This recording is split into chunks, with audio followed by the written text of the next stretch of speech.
Do you know what is this? It is a weaver bird's nest. Today I'm going to tell about nest. Birds build nests to lay eggs and raise their nestlings.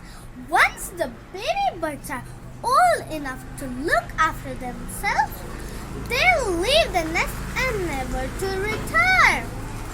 Nests can be small or big.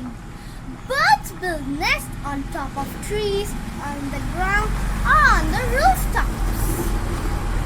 Do you know what materials do they use to build a nest? They use twigs, cotton, straw, and many other materials. Hope you got some good details about nests. Bye guys. Thank you.